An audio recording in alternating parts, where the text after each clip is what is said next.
नमस्कार, मध्य प्रदेश की बड़ी बहस में आपका स्वागत है। आपके साथ मैं हूं तुलसी वर्मा। नारी सशक्तिकरण सिर्फ आर्थिक मदद नहीं बल्कि स्वास्थ्य, सुरक्षा, पोषण और सम्मान का पूरा पैकेज है। मध्य प्रदेश में अब सरकार का फोकस लाइफ साइकिल अप्रोच पर है, यानी जन्म से लेकर मातृत्व, स्वास्थ्य और आत्मनिर्भरता तक।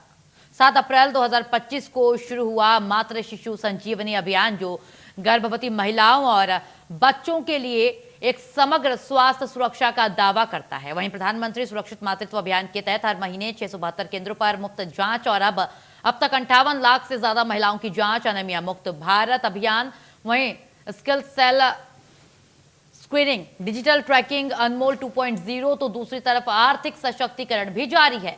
सीधी मदद, डीबीटी और योजनाओं का लाभ। सरकार का दावा है कि मात्र मृत्यु दर कम हुई है, वहीं बच्चों की मृत्यु दर में सुधार हुआ है पहले के मुकाबले, और लाखों महिलाओं तक स्वास्थ्य सेवाएं पहुंची। लेकिन सवाल यह है कि क्या इन योजनाओं का वास्तविक लाभ हर महिला तक पहुंच रहा है?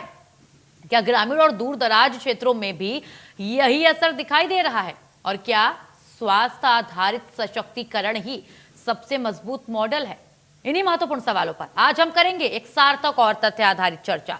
बड़ी बहस आज इसी मुद्दे पर। हमारे साथ डॉक्टर दिव्या गुप्ता, बीजेपी प्रवक्ता, शामिल होंगी इस चर्चा में। वहीं हिमानी सिंह कांग्रेस का पक्ष रखने के लिए इस चर्चा में शामिल होंगी।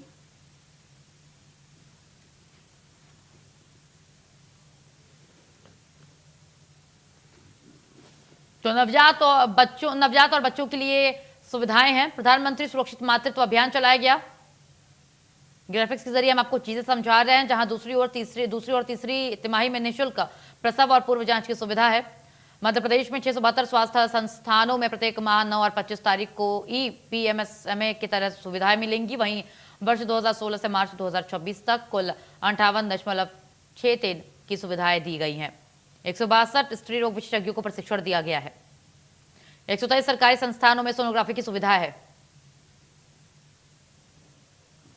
हमारे साथ हमारे दोनों खास मेहमान जुड़ चुके हैं। डॉक्टर दिव्या गुप्ता, बीजेपी प्रवक्ता, हमारे साथ इस चर्चा में शामिल हो रही हैं। वहीं हिमानी सिंह, कांग्रेस का पक्ष रखने के लिए कांग्रेस नेता हिमानी सिंह हमारे साथ इस चर्चा में शामिल हो रही हैं। बहुत स्वागत है आप दोनों का हमारे इस खास चर्चा और बड़ी बहस में। सबसे पहला सवाल डॉक्टर दिव्या मेरा आपसे है कि सरकार ने ये बहुत ही बेहतर पैकेज अनाउंसमेंट कर दिया इस पैकेज का, लेकिन ग्रामीण इलाकों में अभी भी जमीनी स्थिति बेहतर नहीं है। डॉक्टर दिव्या, कैसे उसको वहां पर आप लोग सुचारू रूप से जमीनी स्तर पर लागू कर पाएंगे? डॉक्टर दिव्या।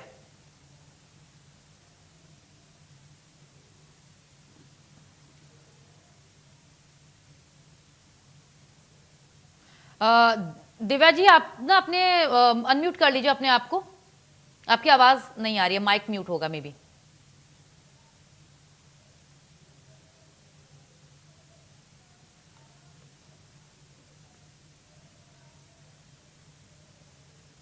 बोलिएगा दिव्या जी। जी हिमानी जी, जब तक मैं आपके पास आती हूं, सरकार ये भारी भरकम पैकेजेस अनाउंस कर देती है, लेकिन क्या आपको लगता है कि जमीनी स्तर पर यह उस हिसाब से काम कर पाएगी जितना महत्वाकांक्षी रूप में सरकार ने इसको अनाउंस किया है? हिमानी जी।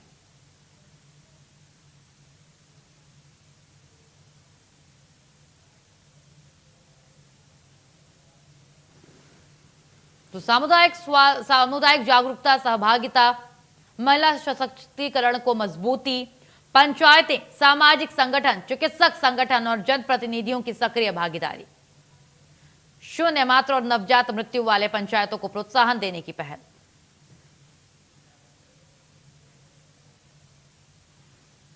आशा द्वारा 15 माह तक घर आधारित नवजात देखभाल। तो हमारे दोनों खास मेहमान हमारे साथ इस चर्चा में शामिल हैं। दिव्या जी, आपको मेरी आवाज आ रही है? डॉक्टर दिव्या मैम, आप अपने माइक को म्यूट, आपका माइक म्यूट है, अनम्यूट कीजिएगा।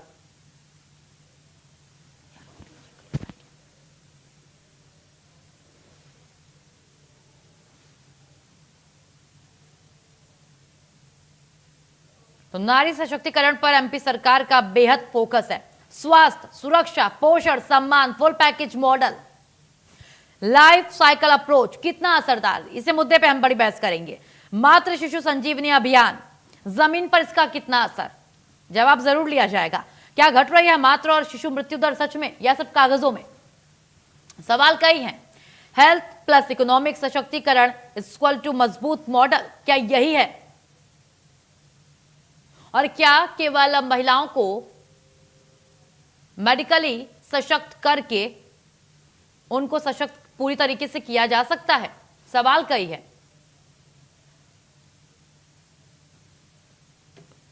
लाइफ साइकिल अप्रोच, ये एक भारी भरकम पैकेज सरकार की ओर से, सीएम डॉक्टर मोहन यादव की सरकार की ओर से जारी की गई है, लेकिन जमीनी हकीकत जानना बेहद जरूरी है।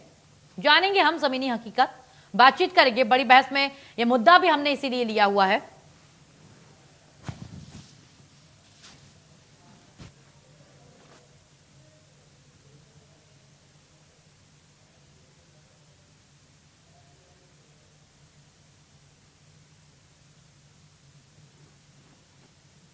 तो नवजात और बच्चों के लिए भी सेवाएं दी गई हैं। राज्य में 62 एसएनसीज हैं, 200 न्यूबॉर्न स्टेबलाइजेशन यूनिट और 22 मात्र नवजात देखभाल यूनिट संचालित है।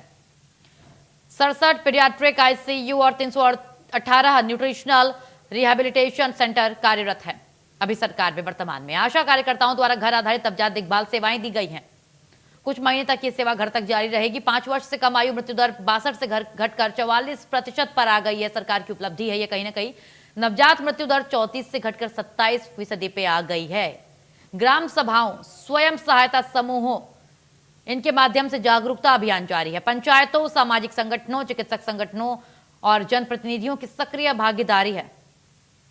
शून्य मात्र और नवजात मृत्यु वाले पंचायतों को प्रोत्साहन देने की पहल है। आशा द्वारा 15 माह तक घर आधारित नवजात देखभाल। दस्तक अभियान, 5 वर्ष से कम बच्चों की बीमारी की जांच। विटामिन ए, हीमोग्लोबिन जांच, ओआरएस और जिंक उपलब्धता। सांस अभियान, निमोनिया की रोकथाम और उपचार के लिए यह अभियान चलाया जा रहा है। 2016 में प्रधानमंत्री सुरक्षित मातृत्व अभियान की शुरुआत हुई थी। दूसरी और तीसरी तिमाही में निःशुल्क प्रसव पूर्व जांच की सुविधा।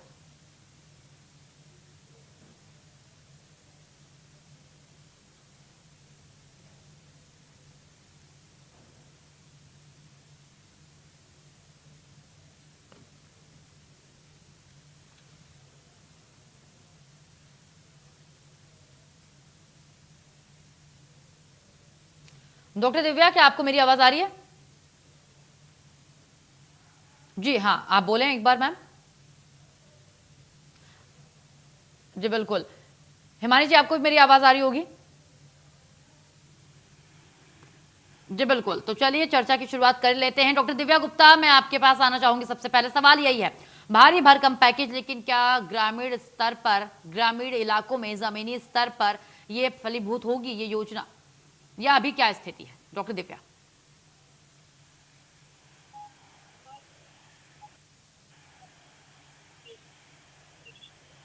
आपकी आवाज अभी भी नहीं आ रही है दिव्या जी हमारे पास। मैं हिमानी जी आपके पास आना चाहूंगी।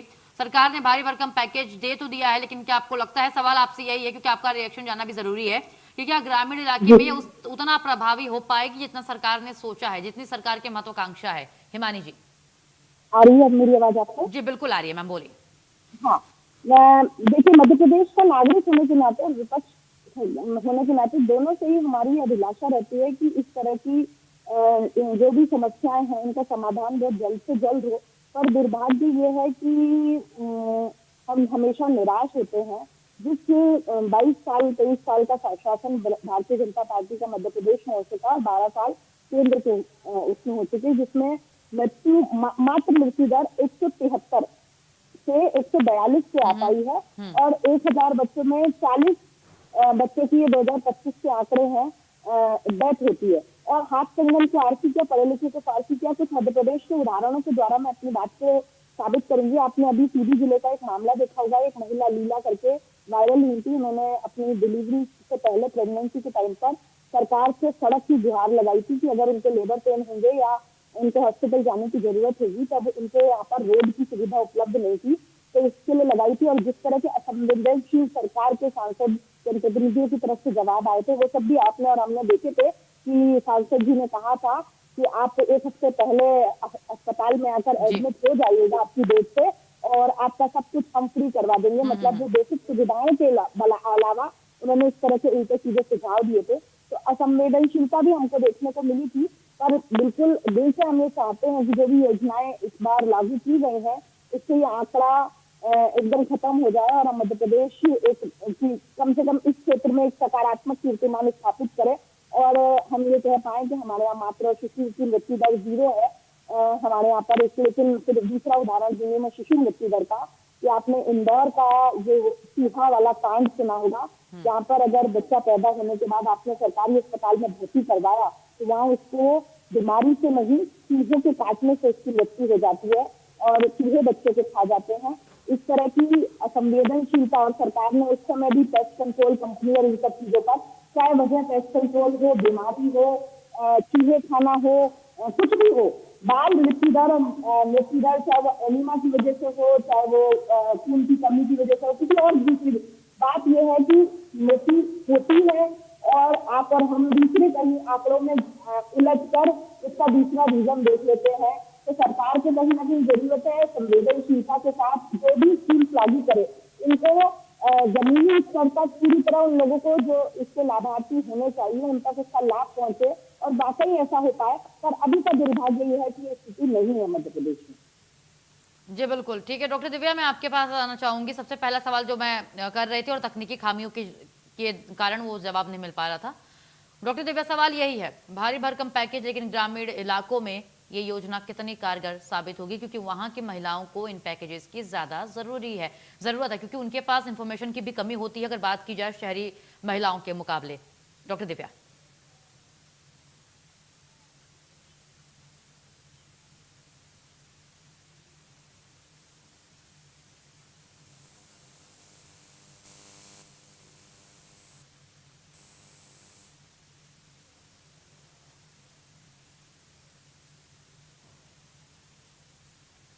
आपकी आवाज फिर नहीं आ रही दिव्या जी।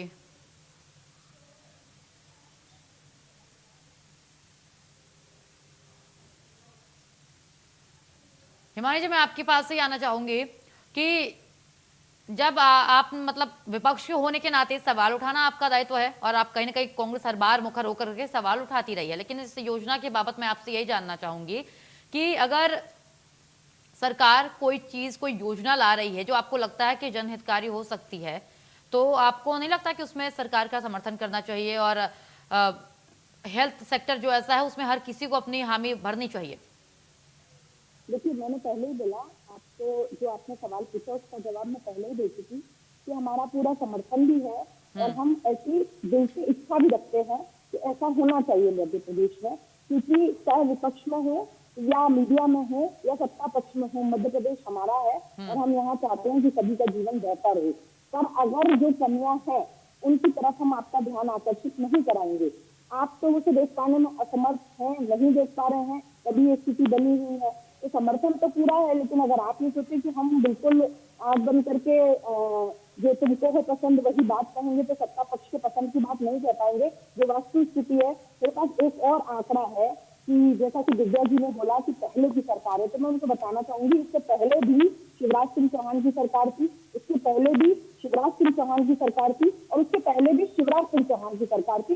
और ये तीनों शिवराज सिंह चौहान जो है भारतीय जनता पार्टी को ही बिलोंग करते हैं।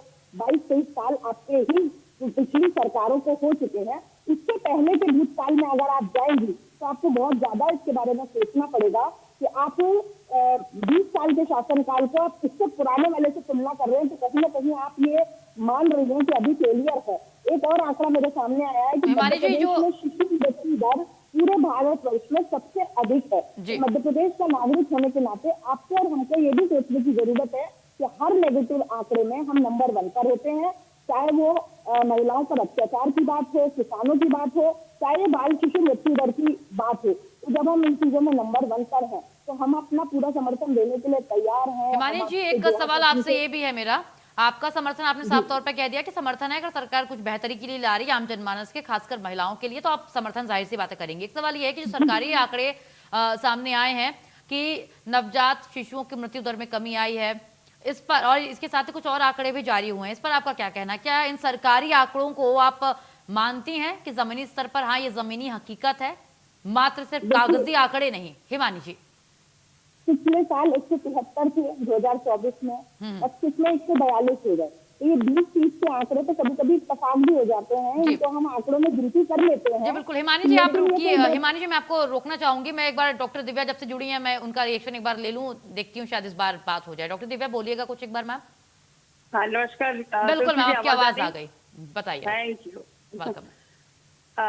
मेरा निवेदन सिर्फ इतना है हिमाली जी, संवेदनशीलता की जब चर्चा होती है तो सबसे पहले तो मैं हम सब महिलाओं को आज बधाई देना चाहूंगी। माननीय प्रधानमंत्री जी का इतना महत्वपूर्ण संदेश आज हम सबको मिला है। एक वो सरकार जो महिलाओं के प्रति इतनी संवेदनशील है कि वो बच्चे की गर्भावस्था से लेकर जी। और एक पूरे सफर तक की चिंता कर रही है, जिसमें हम सब पॉलिटिकल जो एक महिलाओं का एक बहुत बड़ा करियर दांव पर होता है, उसके बारे में भी चिंता की जा रही है। महिला परिवार की धुरी है। महिला वो समाज का निर्माण करने वाली स्त्री है जिसके कारण ना सिर्फ समाज, ना सिर्फ परिवार, बल्कि राष्ट्र का भी निर्माण हो रहा है। एक वो सरकार जो ये सतत काम करने में लगी हुई है, तो उसमें सिर्फ विलाप ना हो, उसमें कहीं ना कहीं सार्थक चर्चा हो। डॉक्टर दिव्या मैं आपको यहाँ रोकना चाहूंगी। मेरा मतलब, क्योंकि अब हमारे पास बहुत कम समय बचा हुआ है, मैं आपसे जो सवाल पूछ रही थी मैं उसी का जवाब लेना चाहूंगी, क्योंकि ये हमारा मुद्दा कुछ और है आज का। सवाल यही है कि जो भारी भरकम पैकेज महत्वाकांक्षी योजना सरकार की ओर से बोली गई, जिसके बारे में डॉक्टर दिव्या, तो क्या वो ग्रामीण इलाकों में उतना ही कारगर साबित हो पाएगी जितनी ऊंची सरकार की महत्वाकांक्षा है? जमीनी स्तर की मैं बात कर रही हूँ, क्योंकि आप डॉक्टर हैं तो आप बेहतर तरीके से इन चीजों को और बता पाएंगी। जी डॉक्टर दिव्या। देखिए, इम्प्लीमेंटेशन का सरकार की जो योजना होती है उसका सबसे बड़ा चैलेंज इम्प्लीमेंटेशन होता है। जी। सरकार जब योजना बनाती है तो अंतिम छोर के अंतिम व्यक्ति को ध्यान में रखकर बनाती है। Implementation becomes not only a challenge, पर उसको हम चैलेंज को एक्सेप्ट करके और आगे चले। ग्रामीण क्षेत्र की महिलाओं का लाभ हो, उनका स्तर ऊपर हो, चाहे वो सिकल सेल से रिलेटेड हो, चाहे वो अनीमिया से रिलेटेड हो, चाहे वो मैटरनल मोर्टालिटी रेट से रिलेटेड हो, वो सबकी चिंता कर रहे हैं। पैकेज होता है तभी वहां तक जाता है, अगर पैकेज ही नहीं होता तो वहां तक जाता कैसे? इसलिए सोच अच्छी होती है तभी वो वहां तक पहुंच जाता है और तभी वहां पर हमको रिजल्ट मिलते हैं। तो इसलिए मैं तुलसी जी आपसे और हिमानी जी आपसे, सार्थक चर्चा तब होती है जब हम उस चीज को एक अच्छे स्तर तक लेकर जाएं। आप और हम महिला होने के नाते मुझे लगता है कि हमारा कर्तव्य ये कहता है कि जितना हो सकता है हम अपने जो ऑलरेडी एम्पावर्ड हैं, सशक्त हैं, वो उन महिलाओं तक पहुंचे और ये योजनाओं को महिलाओं तक लाभ लेकर जाएं। जितना हो सके इसको चेन रिएक्शन की तरह हम आगे लेकर जाएंगे, तभी ये न सिर्फ आपकी और मेरी योजना नहीं है, किसी सरकार की योजना नहीं है, अंततः वो एक महिला है, अंततः एक महिला का उत्थान हो रहा है। तो क्या ये उत्थान सिर्फ आप और मैं और सरकार का दायित्व है? ये हर एक का दायित्व है, पूरे समाज का दायित्व है। जी बिल्कुल। मृत्यु दर कम होने का दावा भी किया जा रहा है आपकी सरकार की ओर से। हुआ है, दावा ही नहीं किया जा रहा है, it is a documented fact. 179 से 153, 153 से और कम, तो हमारा डॉक्यूमेंटेड फैक्ट है। तो अगर सिर्फ दावा नहीं है, जब काम होगा तो अपने आप उसके रिजल्ट्स भी आएंगे, डेटा भी आएगा, और डेटा आएगा तो डेटा हमको सपोर्ट कर रहा है, तो काम होगा तो डेटा आएगा ना। जी बिल्कुल। यानी कि आपका कहना है कि ये हवाई आंकड़े नहीं है? बिल्कुल नहीं। और इसके साथ में हिमानी जी आपके पास आना चाहूंगी, मैं चाहूंगी अब आप अपनी बात पूरी करिएगा। दिव्या जी, मैं डाटा की बात की तो मैं डाटा इनके मुख्यमंत्री राजेंद्र शुक्ला जी के द्वारा जारी किए गए डाटा के अनुसार बता रहे हैं कि मध्य प्रदेश में शिशु मृत्यु दर में देश में नंबर 1 स्थान हासिल किया है। आपके डेटा कहाँ से आ रहे हैं मुझे आइडिया नहीं है हमारे जी। दूसरे से इस तरह सवाल जवाब नहीं कर पाएंगे। मैंने आपका बोलने का टाइम था, बोलिएगा, आप बोलिएगा, ऐसे डिबेट नहीं हो पाएगी, तो सार्थक डिबेट तो बिल्कुल भी नहीं हो पाएगी। राजेंद्र शुक्ला जी के द्वारा डाटा विधानसभा में दिया गया है, आपको थोड़ा सा अभी टाइम है, आप गूगल पे सर्च कर सकते हैं। 70% अस्पतालों में विशेषज्ञ डॉक्टर नहीं होते हैं, तो रेफर किया जाता है बड़े शहरों के लिए, और फिर बड़े शहरों की सभी चीजें एक दूसरे से कनेक्टेड होती हैं। सिर्फ डाटा, पैकेज और ये सब कुछ देने से सब कुछ नहीं हो जाता है। अगर पीडब्ल्यूडी विभाग सड़क बनाने का काम नहीं कर पा रहा है और आपने बच्चे को या माँ को डिलीवरी के टाइम रेफर किया, तो रास्ते में जो मृत्यु होगी इसको कौन सी मृत्यु के आंकड़े में रखना पसंद करेंगी आप, ये बताना आपके लिए जरूरी हो जाता है। क्योंकि जो चीजें स्वास्थ्य सुरक्षाएं, जो व्यवस्थाएं हैं वो भगवान के भरोसे चल रही है। 70% अगर अस्पतालों में स्पेशलिस्ट डॉक्टर नहीं है तो इसमें आप, मैं या विपक्ष या जनता क्या कर सकती है? नियुक्ति नहीं कर सकती है, डॉक्टर जाके नहीं बता सकती, वो सरकार को ही बताने होंगे, सड़कें सरकार को ही बनानी होगी। ये जरूर कर सकते हैं कि अगर हमें कहीं रास्ते में कोई ऐसा व्यक्ति मिल जाए जो घाट पर, जैसे रीवा जिले में विंध्य के क्षेत्रों में होता है, या बैलगाड़ी पर या स्ट्रेचर पर चारपाई पर फुट डाल के ले जा रहा है और मेरी गाड़ी वहां से गुजर रही है, तो मैं किसी एक महिला की मदद कर सकती हूँ कि उसको अपनी गाड़ी से वहां तक छोड़ दूं। पर अगर सड़क गाड़ी जाने लायक नहीं होगी तो मेरी गाड़ी भी वहां तक नहीं पहुंच पाएगी और किसी एक महिला को सुविधा मिलने से आंकड़े नहीं सुधर जाएंगे या चीजें बेहतर नहीं हो जाएंगी। ये सब चीजें एक दूसरे से कनेक्टेड है और यहाँ डिबेट करने हम इसीलिए बैठे हैं कि जो पैकेज दिया जा रहा है वो सार्थक हो पाएगा कि नहीं। तो सभी चीजें अगर एक दूसरे से इंटर कनेक्टेड है तो सभी जमीनी स्तर पर सुधार करना होगा। बिल्कुल, जमीनी स्तर पर सुधार देखिए बेहतर है हिमानी जी। और मैं आप दोनों से, मेरा एक सवाल है, जो कि अब हम अपने अंतिम पड़ाव की तरफ पहुंच रहे हैं, आप दोनों से एक सवाल है मेरा। स्वास्थ्य, सुरक्षा, पोषण, इन तीनों में से अगर आज की बात की जाए तो एमपी के लिए, एमपी की सरकार के लिए क्या सबसे कमजोर कड़ी साबित हो रही है जो महिलाओं तक अच्छे से नहीं पहुंच पा रही है, या सबसे कमजोर कड़ी बनी हुई है सरकार के लिए? डॉक्टर दिव्या तिवारी, सबसे पहले आप। तुलसी जी, मुझे नहीं लगता कि सबसे कमजोर कड़ी कहीं पे भी कोई है।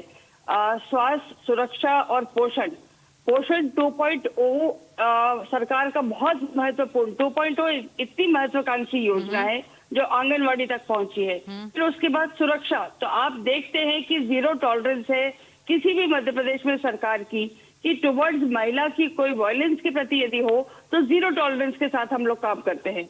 अगर किसी के साथ कुछ भी घटना, दुर्घटना हुई है तो उस अपराधी तक पहुंचना, उसको सलाखों के पीछे तक लेके जाना, ये हमारी सरकार का प्रथम कर्तव्य नहीं, ये हमारे एक उद्देश्य भी है। दूसरी इंपॉर्टेंट बात, आप स्वास्थ्य की बात करती हैं, अभी हिमानी जी डेटा दे रही थी, मैं आपको इन डॉक्यूमेंटेड फैक्ट आपको डेटा बता सकती हूँ जिसमें 60% of fall child mortality rate का हुआ है, जो 37 थी जो 27 से नीचे आ गई है। तो डेटा तो आपको प्रूफ कर रहा है, आपके पास डेटा पता नहीं कहाँ से आ रहा है, मुझे नहीं अंदाजा है, लेकिन मैं आपको डॉक्यूमेंटेड प्रूफ बता सकती हूँ कि 60% फॉल हुआ है शिशु मृत्यु दर में। तो जब हम ये चर्चा करते हैं तो हिमाली जी, मेरा आपसे निवेदन है कि डेटा कलेक्शन आप भी थोड़ा सा अपना सुचारू रखें, और फिर वही बात कि जो सरकार संवेदनशील ही नहीं उसको अपना परम कर्तव्य मान के चल रही हो, उस सरकार के प्रति प्रश्न चिन्ह लगाना सिर्फ विलाप होगा। इसके अलावा हिमानी जी, आप क्या कहना चाहेंगे? क्या है सरकार की कमजोर कड़ी, या सरकार की ओर से कहाँ ध्यान नहीं दिया जा रहा है?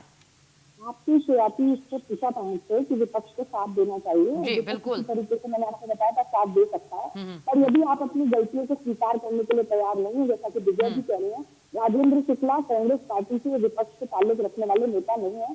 आप ही की पार्टी के उप मुख्यमंत्री हैं जिन्होंने विधानसभा में, और स्वास्थ्य मंत्री भी है मध्य प्रदेश के, उन्होंने ये डाटा जारी किया है विधानसभा में, जो झूठ नहीं बोल सकते वहां पर, कि मध्य प्रदेश नंबर 1 पर है।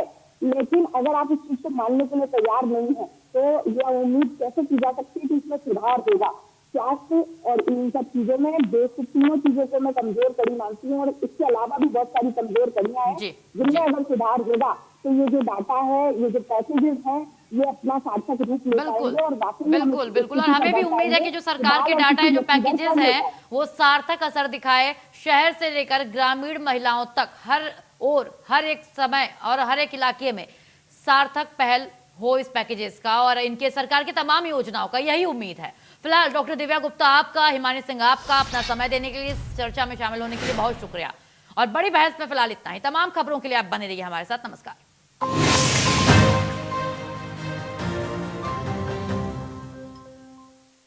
एसोसिएट स्पॉन्सर पेट सफा आयुर्वेदिक चूर्ण, पेट सफा तो